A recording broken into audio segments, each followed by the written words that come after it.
Olá pessoal, meu nome é Cristina e eu trabalho no Hospital Infantil e no CAPS de Palhoça, e eu estou muito contente de estar aqui com vocês, ter essa oportunidade de falar sobre esse tema tão pungente que é a saúde mental infanto-juvenil. Eu vou então nessa palestra abordar a atenção em saúde mental infanto-juvenil, e para discorrer sobre esse tema eu vou começar abordando então os problemas de saúde mental, os fatores associados, né? E na sequência eu vou apresentar alguns dados de prevalência dos problemas de saúde mental. Brevemente eu vou abordar a política de saúde mental e a rede de atenção psicossocial. E na sequência eu vou apresentar uma pesquisa que foi feita na atenção básica em São Paulo. E para terminar eu vou falar sobre algumas tecnologias leves de cuidado em saúde mental infanto-juvenil. Bom, eu vou falar então sobre o impacto dos problemas de saúde mental infanto-juvenil, né? Que as crianças e adolescentes, elas sofrem e elas adoecem, né? Os problemas de saúde mental infanto-juvenil, eles causam problemas, eles afetam, né, as dimensões então do comportamento, né, da cognição e das emoções. Mas principalmente os problemas de saúde mental, eles causam um sofrimento, né, muito grande nas crianças e nas famílias, né? Todos nós já vivenciamos situações em que a gente percebe alteração do nosso comportamento, das nossas emoções, né? O que vai ser o diferencial e que vai causar um problema de saúde mental é justamente a persistência dessas alterações e a severidade delas. Tá? Pensar sobre as crianças, gente, é pensar elas sempre dentro dos seus contextos. Tá? A sua singularidade, as suas trajetórias individuais, a sua família, os laços sociais, né? A comunidade, a criança dentro da escola, na creche, na pré-escola e nos espaços de lazer. Tá? Por outro lado, hoje em dia, por outro lado, hoje em dia, a gente não pode deixar de pensar também um outro espaço social, que é o espaço virtual, né? A internet, as redes sociais, que são novos espaços e onde emerge também uma nova sociabilidade, né? Que ela é marcada pelo anonimato, né? Pela possibilidade do anonimato, né? E por outro lado também pela possibilidade de grandes exposições e também, né, então, nesse sentido, pela possibilidade do surgimento de situações de violência. Os problemas de saúde mental infanto-juvenil, eles são muito impactantes porque eles produzem também o risco de transtornos mentais na vida adulta. Não quero deixar de ressaltar isso. Tá? Então, as crianças e os adolescentes, elas estão inseridas em diferentes contextos, como eu falei, né? E o contexto principal, que a gente não pode deixar de mencionar, é então a escola, né? A escola é esse palco cotidiano, né, dos adolescentes e das crianças, onde elas estão ali imersas, né, cotidianamente em relação, né, com seus pares, e também elas têm experiências intergeracionais, né, e é muito interessante porque a escola, ela é então esse segundo palco das crianças, sendo o primeiro a família e esse outro a escola, né, a creche, enfim, né, mas então estamos mencionando a escola. Esse ambiente escolar, ele é um ambiente que tem tudo para promover a saúde, né, através dessas experiências, né. Por outro lado, ele também pode produzir muito sofrimento, né. Todos nós sabemos, né, das questões sofridas, né, de bullying, né, na escola, sentimentos de exclusão, né, a possibilidade de surgimento de estigmas, né. Então, a escola, ela também é esse espaço ambíguo onde sintomas e problemas de saúde mental também vão acontecer. Tá? Na população infantil, né, nas crianças, os problemas de saúde mental, eles vão afetar principalmente o papel de estudante e o brincar. Tá? Vamos falar então um pouquinho sobre o brincar. Né? O brincar é, como a gente costuma dizer, uma coisa muito séria, né? Realmente a criança precisa brincar e a criança que não está brincando é uma criança que deve ser observada com atenção, né? Ao brincar, a criança, ela elabora as vivências cotidianas, né? Ela cria recursos e novas adaptações também para enfrentar as experiências novas que ela está vivendo. E também a brincadeira ela tem essa qualidade estruturante da vivência de diferentes papéis, né? A criança ela treina vários papéis na brincadeira e entre esses papéis um papel muito significativo é o papel de herói, né? Que ele é muito importante mesmo, né?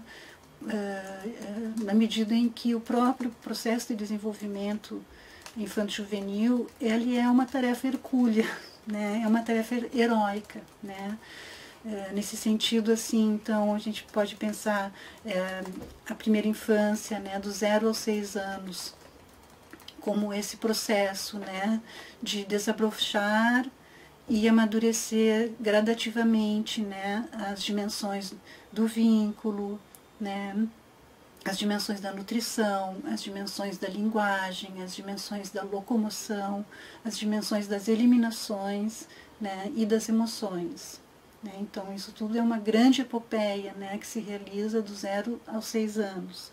Sendo que os primeiros 2 anos são aqueles momentos cruciais, né, que hoje em dia se fala muito, né, os primeiros 1000 dias das crianças, né. Tem até um filme muito legal que eu recomendo para vocês, deixei no final a referência, né, que é O Começo da Vida, que vai mostrar, né, a importância desses primeiros 1000 dias, a estimulação desses primeiros 2 anos da criança, né. Bom, falei então do 0 aos 6 anos, né? Dos 6 aos 12, 13 anos, a criança entra na fase escolar, né? Que também é uma fase bastante desafiante, né? Ela é uma fase que todas as habilidades que foram conquistadas na fase anterior, elas são testadas e colocadas à prova, né? Através dos processos de aprendizagem, né, na escola, os processos formais, né, acadêmicos, e também os processos de aprendizagem informais, e também todos os processos de sociabilidade que se iniciam, né, e de socialização, de inserção social, né, como os limites, né, a disciplina, né, a autorregulação emocional. Então é uma fase bastante delicada também e desafiante. Tá? Eu sempre penso que ser criança não é fácil, né, gente? Bom, a gente pode pensar de uma forma didática o processo de desenvolvimento infanto-juvenil, junto com o Bowlby, que foi ele quem criou, começou a pensar esses conceitos. A gente pode pensar o processo de desenvolvimento, então, como se desenvolvendo dentro de 2 forças vitais, né, o apego e a autonomia. Tá? Na primeira infância, é o apego que vai estar ressaltado, né, ele que vai estar mais, então, em pauta, né, todas as questões do apego.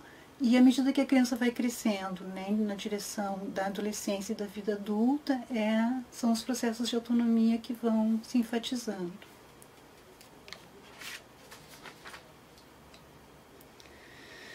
Bom, eu estava falando sobre a escola, e só queria voltar um pouquinho para colocar que é na escola que muitas vezes os primeiros sintomas de problema de saúde mental vão se tornar visíveis, né?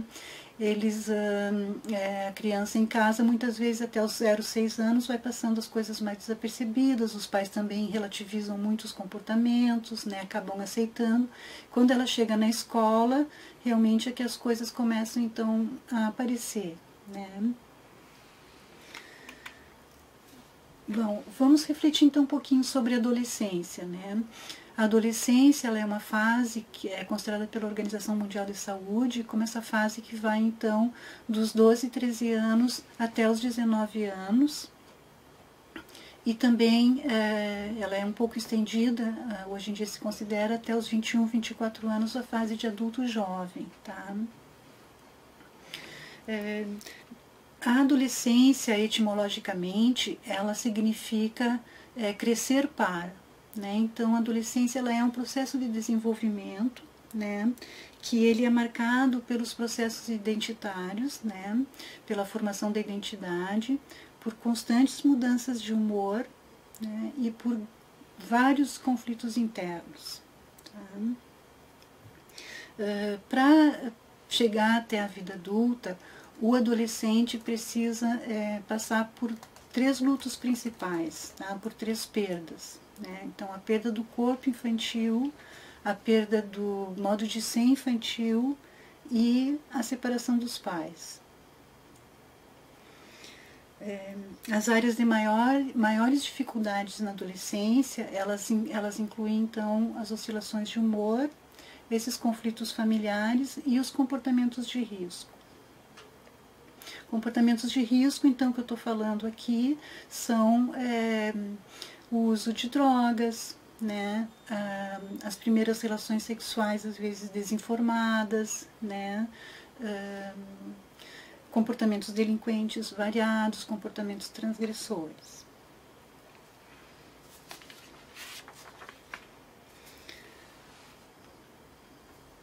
Bom, a fase de adolescência, ela abre espaço, então, para múltiplos experimentalismos, né? A gente começa a treinar várias coisas nessa fase, né? Então, ali vão surgir as primeiras relações amorosas, né? As primeiras rupturas, tudo é a primeira vez, né? Então, tudo é muito marcante, né, nesse momento, tá?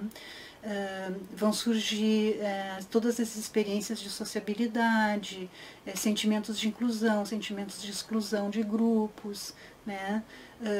E nessas experiências de inclusão de grupos também pode começar a aparecer o uso de drogas, né? Tanto para se sentir incluído, né? Como também como uma tentativa de escape de situações hostis, estressantes, os próprios conflitos da adolescência, né? O adolescente pode começar a usar as drogas para tranquilização, né? E para escape de situações. Apesar de ela não configurar, então, um quadro de doença, né? A adolescência, ela pode produzir muito sofrimento. Então, nesse sentido, assim, tem que estar muito atento, né? A gente precisa estar sempre muito atento à intensidade, né, daquilo que eu falei, na intensidade, persistência de determinados sintomas, né? Porque a adolescência, ela pode, por si só, ela pode determinar a necessidade de uma atenção especializada, né? Bom, vamos falar de algo assim que é muito preocupante, né, que é um problema de saúde pública, que é o suicídio e a tentativa de suicídio na adolescência, né? Então, esse sim é um problema gravíssimo, né, que está acontecendo, cada vez mais a gente observa, né? A tentativa de suicídio, ela é a emergência psiquiátrica mais comum, né, nos serviços de emergência, é o transtorno psiquiátrico que mais chega, né, nas emergências.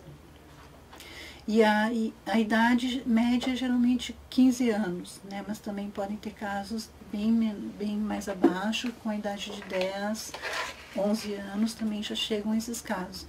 Na minha experiência pessoal, num serviço de emergência do Hospital Geral, chegam em média 2, 3, 4 casos de tentativa de suicídio por mês.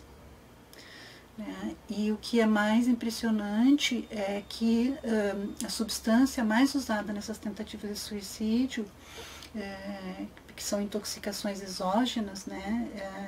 Então, são os medicamentos, e são medicamentos encontrados nas próprias casas dos adolescentes.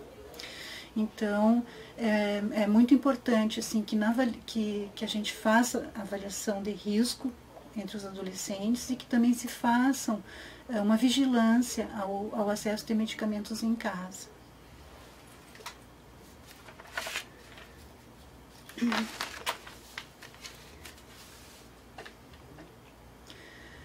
Bom, entre os experimentalismos múltiplos na adolescência está o uso das substâncias, né, como eu já mencionei, né. Então, maconha, bala, né, que é o LSD, o doce, né, que é o êxtase, né, uma metanfetamina, o crack, a cocaína, também outras metanfetaminas como cristal, são substâncias que hoje em dia elas circulam soltas, né, pela vida dos adolescentes. Esse tema por si só ele daria uma outra palestra, né, gente, mas eu vou só ressaltar aqui, né, sobre a maconha, tá bem? Porque a maconha, ela é uma droga que ela tem uma compreensão bastante complicada, assim, pela sociedade e pelos jovens, principalmente pelos adolescentes. Os efeitos nefastos da maconha, eles são pouco valorizados, né? E os jovens, eles tendem a ver a maconha como uma droga natural. E isso vai bem na contramão dos estudos, né? Que os estudos eles falam que a maconha representa um risco potencial para transtornos esquizofrênicos, né? Claro que principalmente para aquelas pessoas que estão mais vulneráveis a isso, né? Esse aparecimento de transtornos esquizofrênicos, ele está ligado ao uso precoce, né? Quanto mais cedo começa a usar, e também ao uso muito frequente. Né? Eu não estou falando aqui de uso eventual, né? Eu estou falando de uso quando na adolescência, uso frequente e muito cedo. Né? Um primeiro sintoma que o uso frequente que a maconha causa é a síndrome amotivacional, tá? Que é um desinteresse generalizado, né? E que também se expressa num desinteresse escolar. Então, com o uso precoce e o uso frequente da maconha, há risco, né, de transtornos esquizofrênicos e de evasão escolar. Nesse sentido, iniciativas que tenham o objetivo de reduzir o uso da maconha e de esclarecer sobre esses efeitos que ela causa na população jovem, né, elas são muito necessárias, né, porque elas vão impactar na prevenção de futuros casos de esquizofrenia. Então, campanhas esclarecedoras, né, sobre esses achados, especialmente campanhas criativas, né, que utilizem outros adolescentes nessas campanhas, são necessárias e relevantes. Bom, os principais grupos diagnósticos da psiquiatria infanto-juvenil são os problemas internalizantes, tá? Que são os transtornos emocionais. Então, são aqueles, a ansiedade, a depressão, transtornos somáticos, transtornos obsessivos compulsivos, automutilação, né? Eles são mais comuns em meninas e eles tendem a se elevar com a idade. Um outro grupo são os problemas externalizantes e os que são os transtornos do comportamento disruptivo. Então, são aqueles problemas de comportamento opositor importante, né, comportamento transgressor, agressividade, crises disruptivas, e eles são mais comuns em meninos e eles tendem a diminuir com a idade. Um terceiro grupo são os transtornos do desenvolvimento, tá? Que são os transtornos da linguagem, né? Transtornos do espectro autista, onde daí se insere então a encoprese, enurese, né? Os transtornos de desenvolvimento. Bom, a manifestação desses quadros clínicos, né, desses problemas de saúde mental, ela está associada, então, a determinadas características individuais, né, familiares, contextuais e principalmente aos eventos estressores.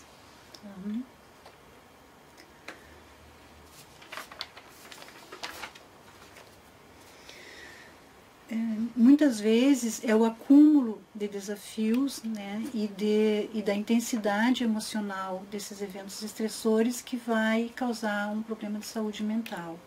Então, como para dar um exemplo para vocês, uma criança, por exemplo, com 5 anos, tá, que há 2 anos atrás, então com 3 anos, nasceu o irmãozinho. Nesse mesmo momento, o pai e a mãe se separam, né, então existe o afastamento afetivo do pai. A mãe fica nesse luto, nessa perda, e pode até ficar deprimida, né, por não ter desejado a separação. E ainda por cima a criança começa uma adaptação na creche. Então, a soma de todos esses eventos estressores, ela pode começar a causar sintomas, né? Então, por exemplo, isolamento, retraimento, alteração de sono, alteração de apetite, mutismo, né? Então, esse exemplo que eu estou dando é a situação de uma criança que eu atendi recentemente, né, que eu achei bastante modelar desse somatório de eventos e o impacto no processo de desenvolvimento. Né. Bom, associações, então, entre problemas de comportamento e variáveis do ambiente familiar, elas têm sido constantemente verificadas. Tá? A quantidade e a qualidade de eventos de vida negativos que vêm da família são apontados então como um principal fator de desenvolvimento de problemas de saúde mental. Então, entre esses eventos negativos, a gente vai então apontar as rupturas, né, as mortes, as perdas dos laços sociais, brigas na família, né, constantes, e situações de violência, né, doenças crônicas, hospitalizações. Vamos falar então um pouquinho mais sobre ambiente familiar, né?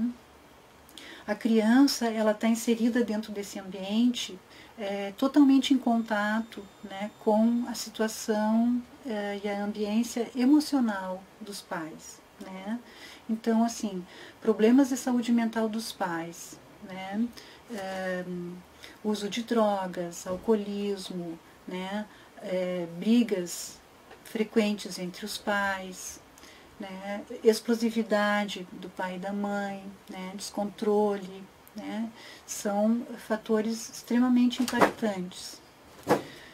Existem trabalhos que foram desenvolvidos em Ribeirão Preto, né, tem um trabalho do Ferrioli e colegas, que vai apontar, eles estudaram 100 crianças, e ele vai apontar assim, que então, por exemplo, o estresse materno, ele está diretamente ligado com problemas internalizantes, que são aqueles que eu falei, de ansiedade, né, de depressão, automutilação.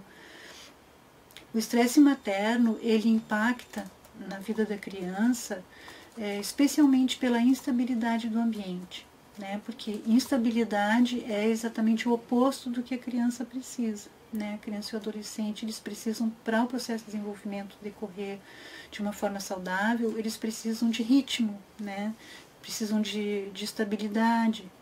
Né, então, esses ambientes onde a mãe tá deprimida, está estressada, né, tem muitas brigas, muitas violências, não sabe fazer um manejo parental com calma, né, se descontrola, são ambientes altamente nefastos para o desenvolvimento infanto-juvenil.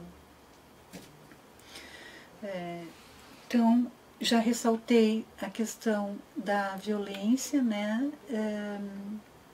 que é o fator, então, considerado como o estressor máximo, tá, para o desenvolvimento de problemas de saúde mental.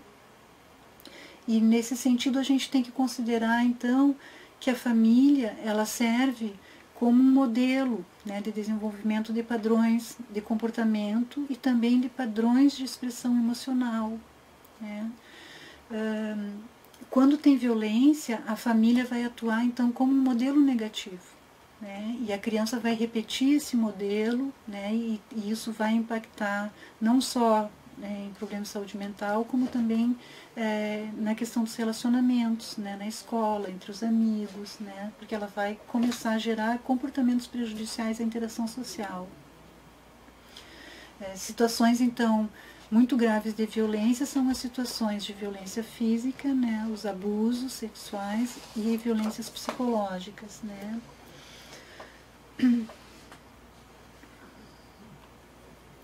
Vou só ressaltar brevemente o problema, então, das crianças abrigadas, né, que elas são crianças que têm uma alta vulnerabilidade psicossocial, são crianças que já foram abrigadas por situações de violência intrafamiliar severa, né, e que geralmente são abrigadas ainda pequenas, então são crianças que romperam os laços, né, romperam os vínculos, e que são, então, levadas para essa vida no abrigo, né, que é uma vida institucionalizada, o que também não é um fator muito saudável no desenvolvimento infanto-juvenil.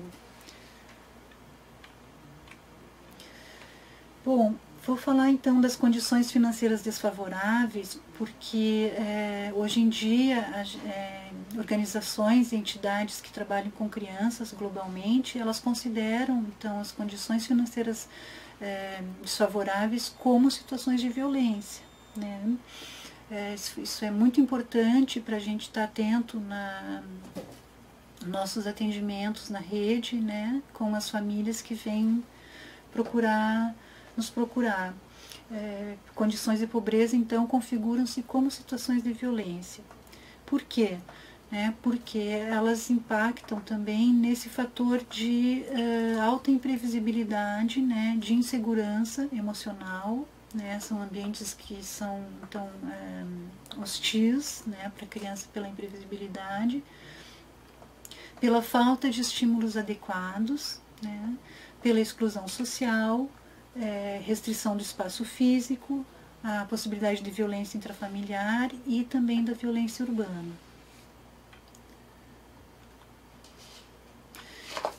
Então, eu vou apresentar agora dados de prevalência, né, segundo estimativas então da Organização das Nações Unidas, as crianças e adolescentes representam cerca de 30% as crianças e 14,2% a população dos adolescentes. Então, somando aí dá quase 50% da população, né? A prevalência dos transtornos mentais nessa população, então ela foi de 15,8%. No Brasil, a gente tem dados de 10 a 20 com transtornos mentais e 3 a 4 que necessitam de tratamentos intensivos, né? Eu vou passar um pouquinho rápido em função do tempo, tá? Vou deixar aqui registrado, então, de acordo com as fases, né, as prevalências. Os transtornos mais prevalentes são os transtornos ansiosos, né, os transtornos depressivos, os transtornos de comportamento e o uso de substâncias. Quero só apontar aqui para vocês a alta prevalência que temos hoje, então, dos casos de transtorno do espectro autismo, né, que estão cada vez mais visíveis e prevalentes. A gente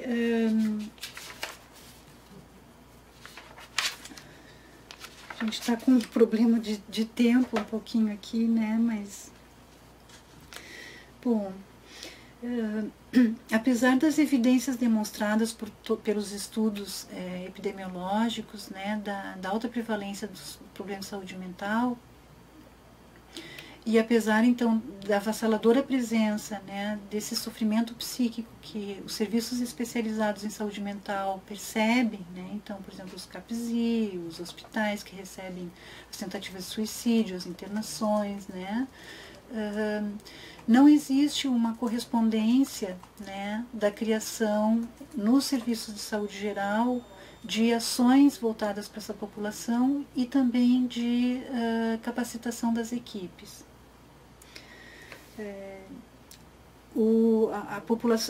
A política de saúde mental infanto-juvenil ela foi incluída tardiamente na política geral de saúde mental no Brasil, né? Então esse pode ser também um problema e uma explicação, né, por a gente estar ainda também então com tanta precariedade nos atendimentos dessa população.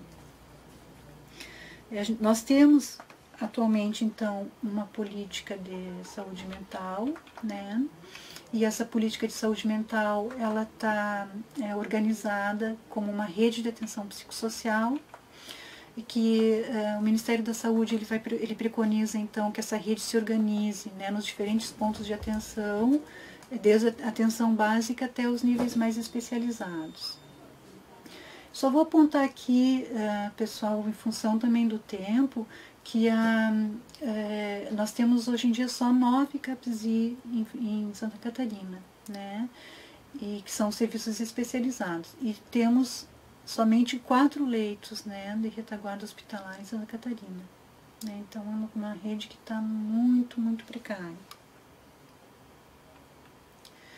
Em função dessa precariedade da rede, né, e da percepção das equipes de uma falta de instrumentos, né, para atender a população infanto-juvenil, eu trouxe para vocês aqui para refletir uma pesquisa que foi realizada em São Paulo, né, pela Edith Lauritsen Ribeiro e o Oswaldo Yoshimi Tanaka, né, em São Paulo, que focalizou o trabalho dos pediatras. Então, a faixa etária das crianças pesquisadas nesse trabalho foi de 5 a 11 anos. Tá?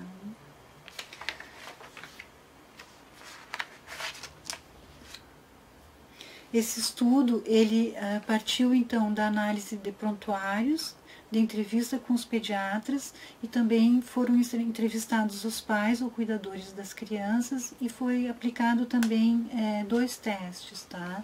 O teste de dificuldades e capacidades e o inventário de comportamento infantil. A pesquisa, então, encontrou que os pediatras eles têm baixa sensibilidade para reconhecer os problemas de saúde mental em crianças. Tá? Apesar dos pediatras nessa pesquisa terem falado que a pediatria ela é uma ciência que visa o cuidado integral, né, e que tem um papel de psicoprofilaxia, né, além de um papel de reconhecimento precoce, né, dos problemas, no que se refere aos problemas de saúde mental, isso não se concretizou na prática. Né? Esses a priori que estão presentes, eles não conseguiram se manifestar na ação dos pediatras. Tá? A pesquisa apontou, então, alguns fatores relacionados ao baixo reconhecimento dos problemas de saúde mental pelos pediatras. Um primeiro fator foi a deficiência na formação. Tá? Essa deficiência ela está evidenciada também em outras pesquisas, né, em outros contextos sociais. Tá? Essa deficiência na formação, ela se deve ao foco nos aspectos físicos que a formação em medicina tem, né? A antropologia da saúde, ela vai apontar, por exemplo, que o conhecimento médico ele vai se desenvolvendo em variados graus de aprofundamento do olhar, né? Que então parte desde a questão da pele, né? Nas salas de anatomia, né? E vai aprofundando gradativamente até os níveis intracelulares, genéticos, né? E então é uma formação baseada no físico, né? E nesse corpo, né, e o que vai acabar desvalorizando os aspectos psicossociais, que são justamente onde esse corpo está, né, e como que esse corpo está vivendo e com o que está se relacionando, né. Então, realmente, na formação médica existe essa tendência de um olhar fisicalista, né. Por outro lado, nessa pesquisa, eles revelaram que as consultas focalizam, então, na pesquisa de sintomas, né, e esses sintomas físicos que vão ser pesquisados e que vão ser também legitimados pelo exame físico e pelos exames laboratoriais, né. Um outro fator relacionado ao baixo reconhecimento, então, dos problemas de saúde mental, foram as falhas no processo de organização do trabalho. Tá? Então, assim, um tempo curto de consultas, né? Eu tive pesquisando, parece que em alguns processos de trabalho são quase que 15 minutos para cada consulta, é preconizado 4 consultas por hora, né? Então, realmente é um tempo muito curto, né? Por outro lado, nessa organização do trabalho, as equipes não são contempladas com profissionais de saúde mental especializados que possam servir de suporte, né? E também existem poucos serviços para onde podem ser encaminhadas essas crianças, né? Então, isso é muito impactante, né? Porque na medida que não tem também com quem discutir aquele problema, né, e nem para onde encaminhar, fica difícil também para os pediatras se aprofundarem em situações que eles não têm uma segurança, né. Um outro fator, então, é a desvalorização das tecnologias leves de saúde mental. Os pediatras, eles privilegiam geralmente os medicamentos e as tecnologias duras, né? Isso é um conceito do Méry, né? Que ele vai falar, as tecnologias duras são aquelas, assim, são os equipamentos, os saberes consolidados, né? Científicos, estruturados, e então os pediatras, eles muitas vezes eles faziam intervenções, né, como davam atenção, chamavam para ver mais, escutavam, né, tentavam conter, mas isso não era valorizado como um procedimento científico, né. Isso eles alegavam que isso é um procedimento de senso comum, né, e não consideravam como uma tecnologia de cuidado. Por outro lado, então, o outro fator relacionado, né, ao baixo reconhecimento é dificuldades na incorporação dos aspectos psicossociais nas práticas cotidianas, né, que os pediatras colocaram assim, essa dificuldade, porque também, eles, então, citando eles, quando a gente entra nesse campo, parece que a gente não é mais médico. Então tem toda uma concepção do que é ser médico, né, e do que não é ser médico na visão desses pediatras. E essa dificuldade da incorporação dos aspectos psicossociais, ela se manifesta em como que tu vai abordar o processo de saúde e doença, né, que nesse caso ele fica restrito, então, aos componentes físicos, biológicos e visíveis.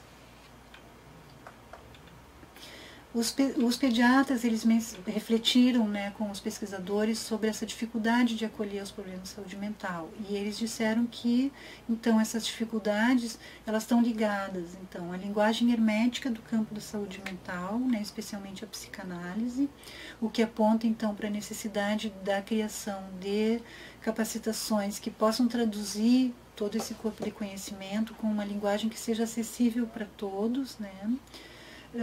Eles também mencionaram as características da personalidade dos profissionais, né, o que aponta isso aí para uma questão mais difícil, porque coloca num plano pessoal, né. Eles diziam que, então, por exemplo, uns têm jeito para isso, outros não têm jeito para isso, né. Então, é como se isso fosse algo muito individual e que isso não fosse acessível para todos, né. Por outro lado, eles mencionaram, então, também as deficiências na formação, né? Eles têm noção de que eles têm essa deficiência, mas eles acabam não tendo, então, instrumentos práticos de intervenção para agir nos problemas de saúde mental.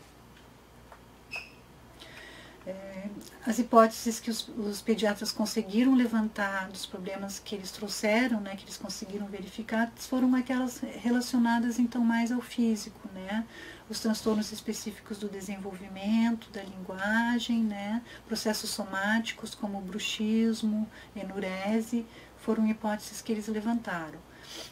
O importante disso é que hipóteses diagnósticas realmente de transtornos muito frequentes, que estão citados como presença de 10% como os transtornos ansiosos e sintomas depressivos, não foram observados por eles. Em relação à preocupação dos pais, a pesquisa mostrou que sim, os pais têm boa sensibilidade aos problemas de saúde mental dos filhos, né? Mas, por outro lado, essa preocupação dos pais, mesmo quando citada na entrevista, ela não era levada em consideração pelos pediatras, o que apontou para problemas na abordagem das questões da área de saúde mental nas consultas pediátricas. Os pais, inclusive, eles relataram que eles não falam sobre problemas de comportamento com os clínicos gerais e os pediatras, né? Então, isso aponta para a importância da gente sempre perguntar, né, qual que é a preocupação deles, né, em relação aos filhos.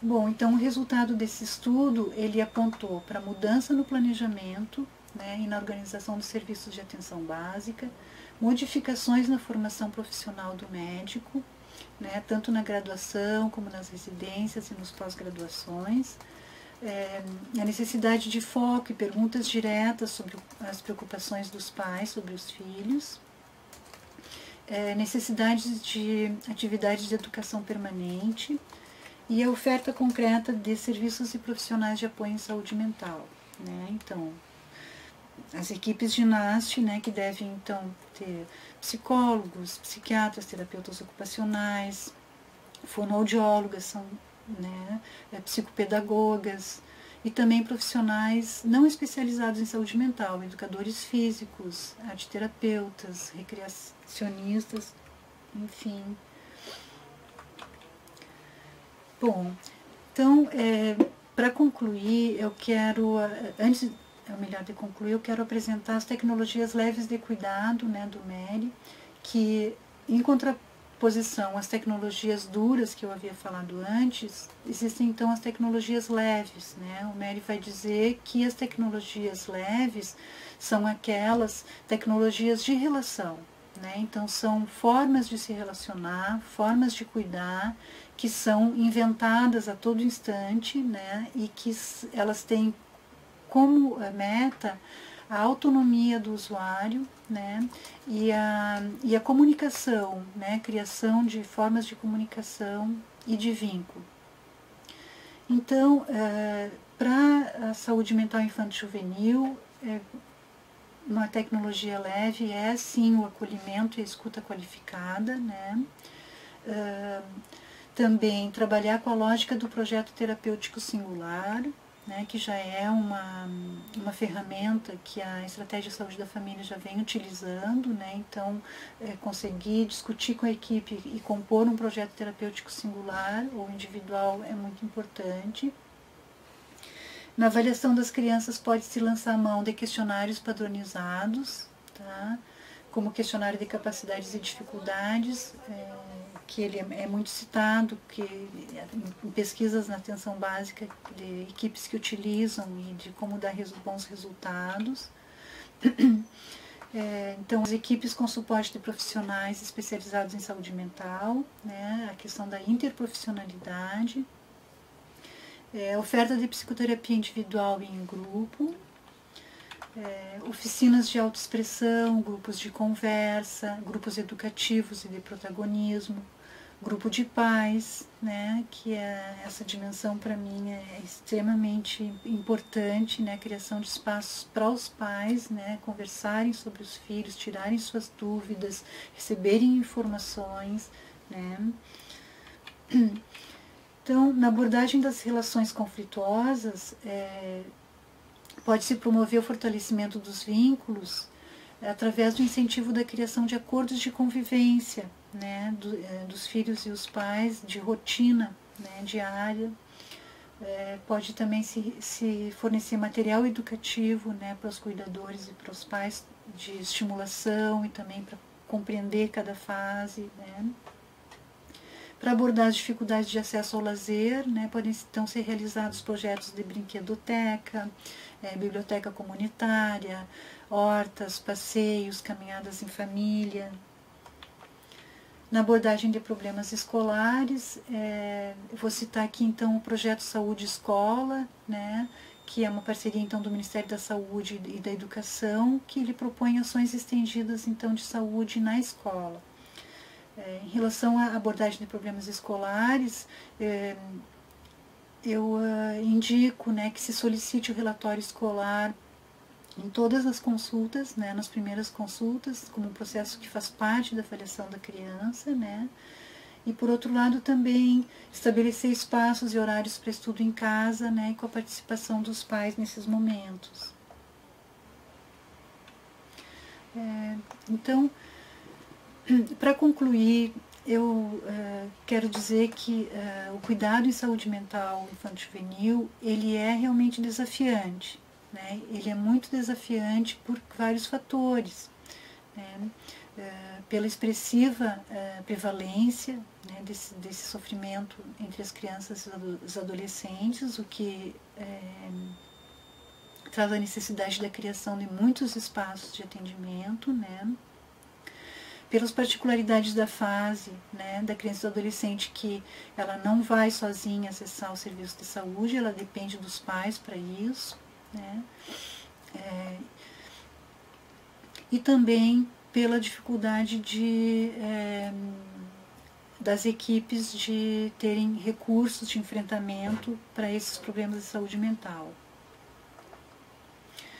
A criança e o adolescente, eles são esses seres em formação, né? Então, nesse sentido, eles estão muito vulneráveis. Mas, por outro lado, eles são muito dinâmicos.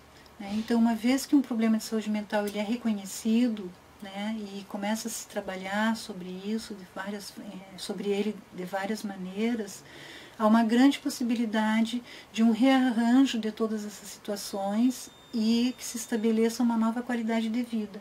Né? Então, nesse sentido, é muito importante que a gente consiga se instrumentalizar para fazer um diagnóstico precoce.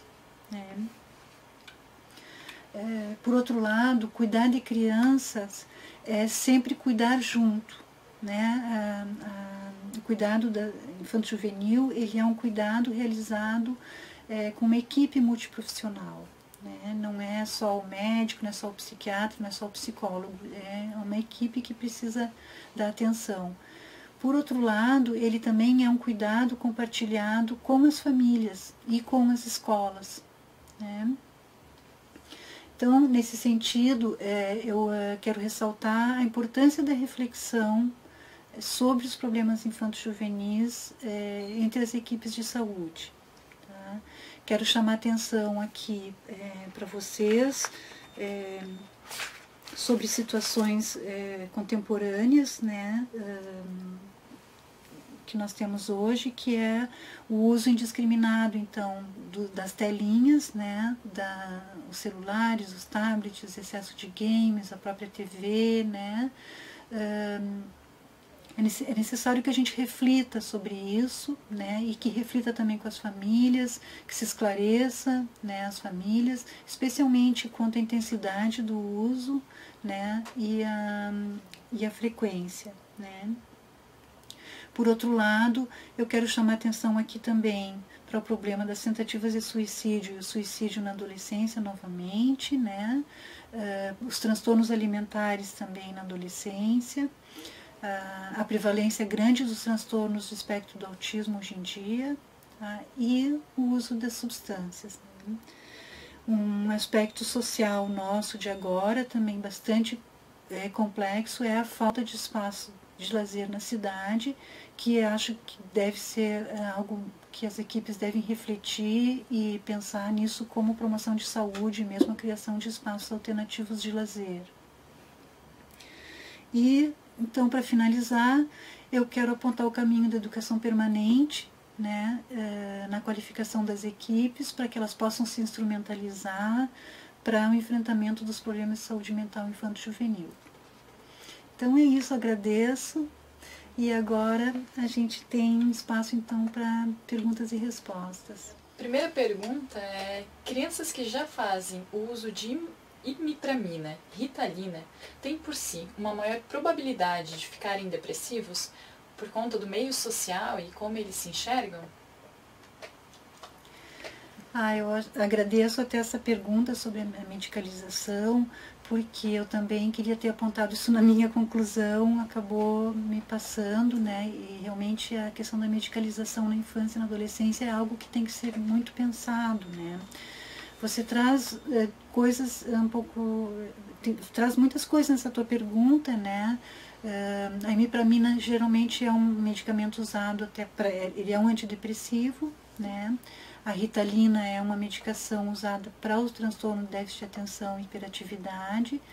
Agora, pelo que eu estou entendendo, tu está perguntando mais sobre essa questão social, do estigma social, né, de usar medicamentos. Então, isso é um ponto delicado, né, um ponto bem delicado, realmente tem que ser muito pensado, de como que tu vai passar isso para a criança, a maneira como tu vai abordar isso com a família, né, a necessidade.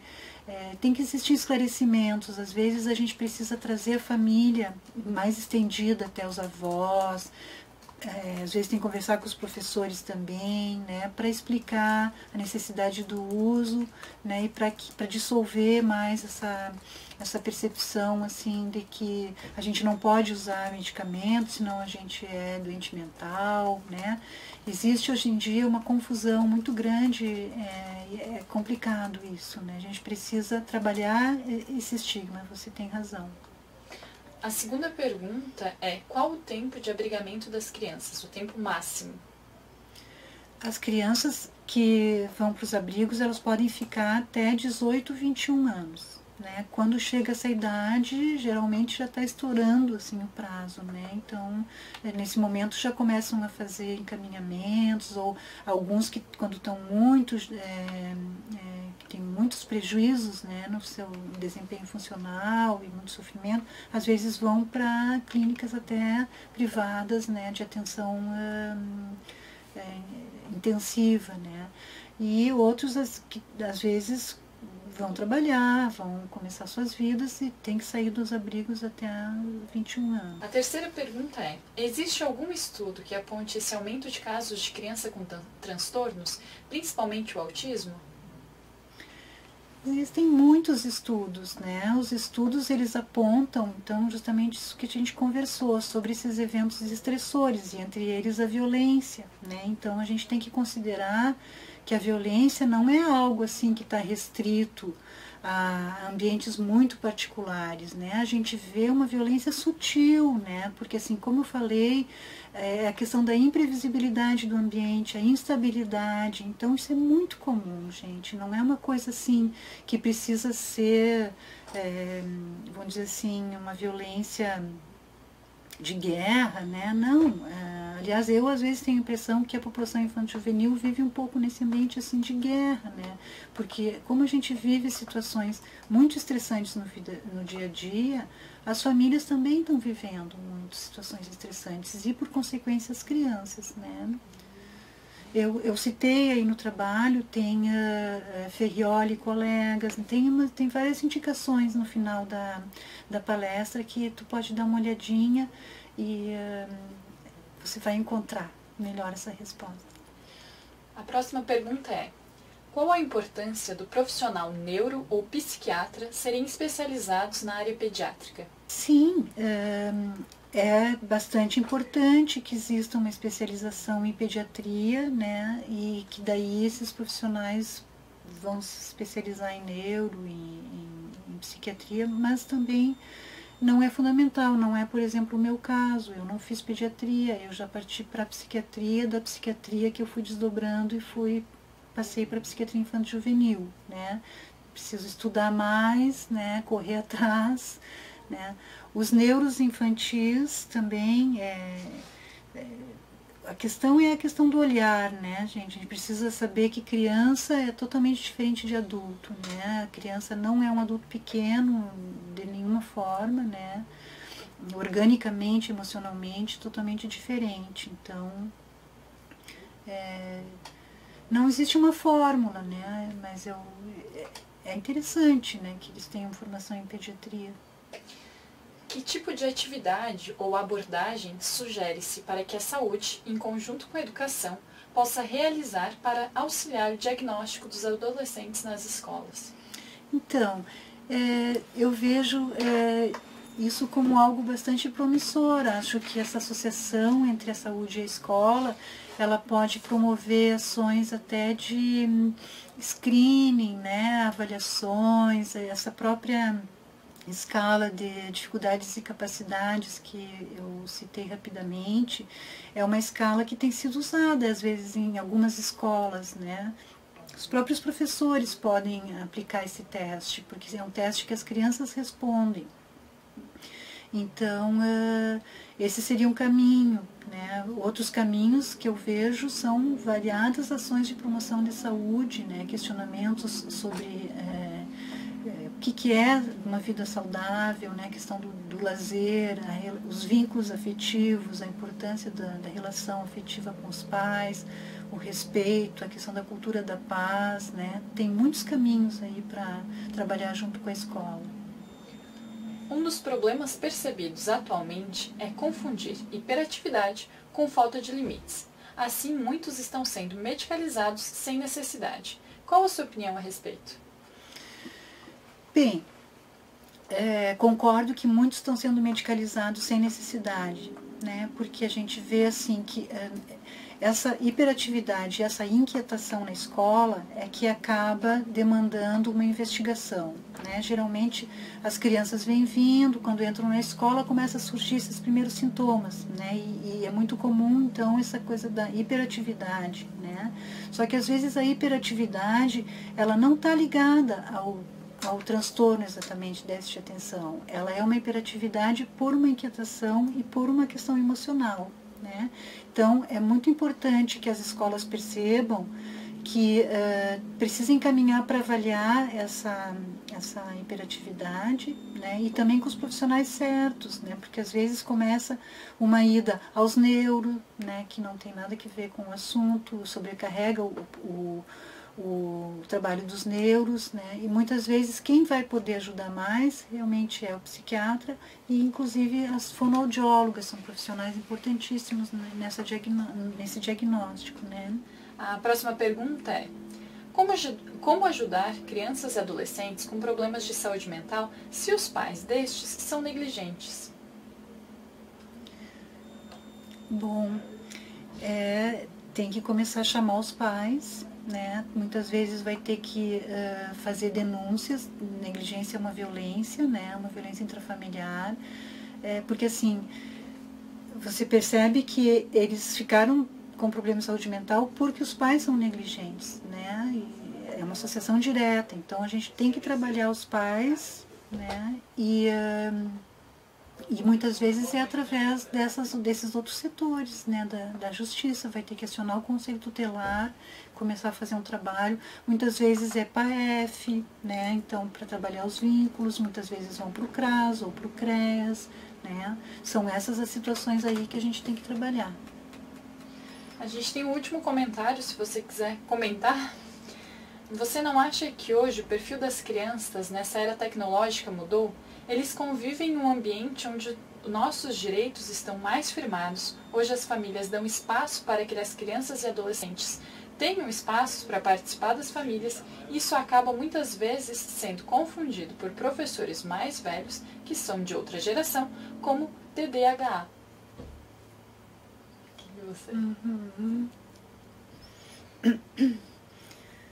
Eu acho que tem sentido, acho que faz sentido. Eu consigo entender o que você está colocando, no sentido de que estão sendo diagnosticados muitos casos como TDAH que não são TDAH, né? E eu vejo isso.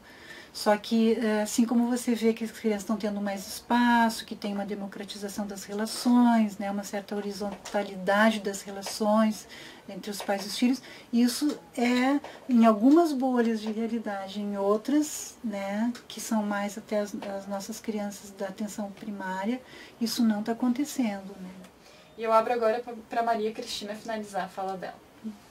Então, gente, foi uma grande alegria estar aqui com vocês, né? Acho muito importante esse espaço para conversar sobre a saúde mental infantil e juvenil. E eu só vou então ressaltar mais uma vez o único caminho que eu vejo, que é o caminho da educação permanente e do compartilhamento das experiências exitosas em saúde mental infantil e juvenil, para que a gente possa então realmente agir como uma rede, né, que se lance aí no serviço de saúde para acolher as crianças e adolescentes que elas estão sofrendo muito. Tá ok? Obrigada.